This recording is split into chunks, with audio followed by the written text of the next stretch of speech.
नमस्कार। ये है कहानियों का अद्भुत संसार, किस्सा कहानी, और मैं भगवती सक्सेना गौर आज आपको सुना रही हूँ शरत चंद्र चट्टोपाध्याय की एक कहानी, बड़ी दीदी का दूसरा भाग। अभी तक आप लोगों ने सुना पहले पार्ट में सुरेंद्र नाथ जी अपनी विमाता के कारण कोलकाता आ गए थे, एक पत्र लिखकर अपने पापा को। अब आगे क्या हुआ? कोलकाता जो अपनी भीड़ और व्यस्तता और ऊर्जा के लिए मशहूर है, सुरेंद्र के लिए एक अनजान और डरावनी जगह बन चुकी थी। वो इस बात से अनजान था कि इस बड़े शहर में जिंदगी कितनी कठिन हो सकती है। यह शहर सिर्फ उन्हीं को अपनाता है जो संघर्ष करने के लिए तैयार होते हैं, और ये बात उसे बहुत जल्दी समझ में आ गई। यहाँ कोई भी हाथ बढ़ाने वाला नहीं था, यहाँ किसी को उसकी परवाह नहीं थी। भोजन, आश्रय, दया, ये सब उसे मिल सकते थे, पर इसके लिए उसे खुद ही प्रयास करना था। किसी की मदद पाने के लिए यहाँ दूसरों से पहल की उम्मीद नहीं की जा सकती, बल्कि खुद से ही हर कदम उठाना पड़ता था। उसे समझ में आ गया था कि यहाँ की ज़िंदगी पहले से काफ़ी अलग थी। सबसे पहले उसे सीखने को मिला था कि यहाँ भूख और रहने के लिए खुद से कोशिश करनी पड़ती है। उसके मन में ये स्पष्ट हो गया कि अब उसकी ज़िंदगी में कोई और नहीं, बल्कि वह खुद ही जिम्मेदार था। यह उसे समझ आया कि यहाँ सोने और भूख में फ़र्क है। भूख तो पेट भरने से शांत हो जाती है, लेकिन सोने के लिए भी ठिकाना चाहिए, जो इस अजनबी शहर में उसे ढूंढना था। कुछ दिन बीत गए थे जब वो घर से निकला। लगातार गलियों में भटकते भटकते उसका शरीर कमज़ोर पड़ चुका था। उसके पास जो थोड़े बहुत पैसे थे वो भी ख़त्म हो चुके थे। उसके कपड़े गंदे हो चुके थे, फटने लगे थे। अब वह इतनी बुरी स्थिति में पहुंच चुका था कि रात बिताने के लिए उसे कोई ठिकाना नहीं मिल रहा था। उसकी आंखों में आंसू आ गए। उसे बहुत शर्म आती थी कि वह अब इस हाल में था और घर लौटने की उसमें हिम्मत नहीं थी। वो अपने विमाता के कठोर चेहरे को याद करता था। वो अपने विमाता के कठोर चेहरे को याद करता, जो उसके प्रति कोई स्नेह दिखाती ही नहीं थी। वो सोचता था अगर वो वापस घर जाएगा तो उसे फिर से वही कठोरता, उपेक्षा सहनी पड़ेगी। इस विचार से उसका घर लौटने का मन होता ही नहीं था। उसे इस बात का भी डर लगता था कि वह कभी उस घर का हिस्सा था, और अब उसे लौटने में शर्म और भय दोनों महसूस होते थे। एक दिन सुरेंद्र नाथ ने एक गरीब आदमी को देखा जो उसकी ही तरह दरिद्र और थकाहारा नजर आ रहा था। उसने उस आदमी से पूछा, तुम यहाँ कैसे खाते हो? उस आदमी ने कहा, यहाँ नौकरी करके खाना कमाते हैं। कोलकाता में काम की कोई कमी नहीं है। सुरेंद्र ने हिचकते हुए पूछा, क्या तुम मुझे कोई नौकरी दिलवा सकते हो? आदमी ने थोड़ी देर सोचा, फिर पूछा, तुम क्या काम जानते हो? सुरेंद्र चुप रह गया, क्योंकि उसे कोई काम नहीं आता था। वो समझ गया था उसके पास कोई विशेष कौशल है ही नहीं जिसे वो काम में लगा सके। आदमी ने फिर पूछा, तुम पढ़े लिखे हो? सुरेंद्र ने धीरे से सिर हिला दिया, हाँ। आदमी ने उसकी हालत को समझते हुए कहा, तब तो तुम उस बड़े मकान में जाओ, वहाँ एक जमींदार रहते हैं जो तुम्हारी मदद कर सकते हैं। सुरेंद्र नाथ उस आदमी की सलाह मानकर जमींदार के मकान की ओर बढ़ गया। वो मकान एक विशाल हवेली जैसा था, और सुरेंद्र के मन में डर और असमंजस का भाव पैदा हो गया। उसने फाटक के पास जाकर कुछ देर खड़े होकर सोचा, फिर थोड़ा पीछे हट गया।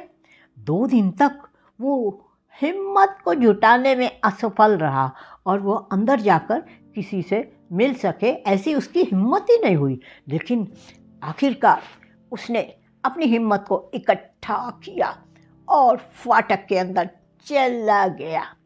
वहाँ उसकी मुलाकात एक नौकर से हुई। उसने सुरेंद्र से पूछा, क्या चाहते हो? सुरेंद्र ने उत्तर दिया, मैं बाबू साहब से मिलना चाहता हूँ। नौकर ने कहा, बाबू साहब घर पे नहीं है।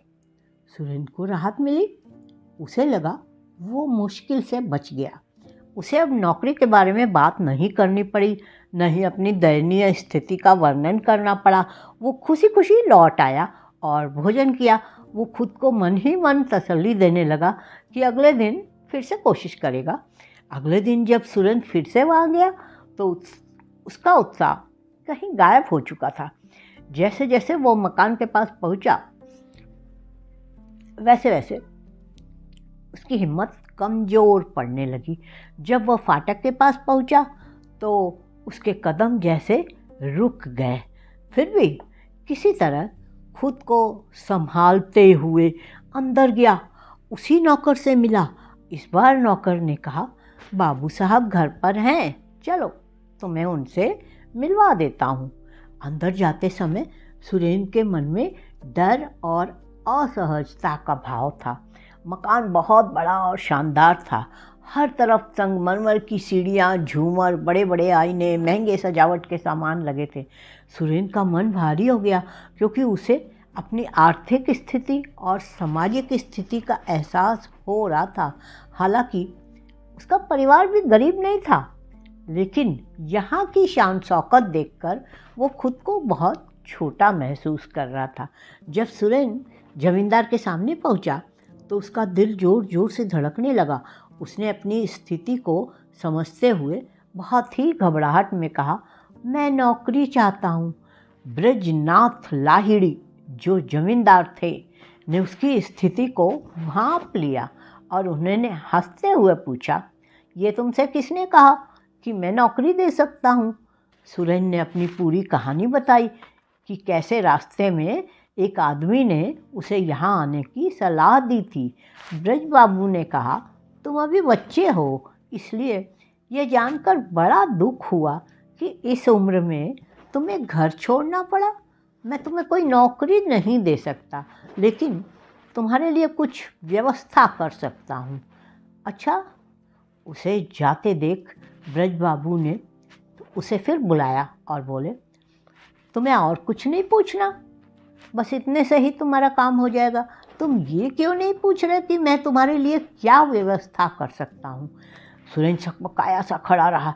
ब्रज बाबू ने हंसते हुए पूछा, अब कहाँ जाओगे? किसी दुकान पर, वहीं भोजन करोगे? हाँ, रोजाना ऐसा ही करता हूँ। तुमने लिखना पढ़ना कहाँ तक सीखा है? यूँ ही थोड़ा सा सीखा है। मेरे लड़कों को पढ़ा सकते हो? सुरेंद्र प्रसन्न होकर कहा, हाँ, पढ़ा सकता हूँ।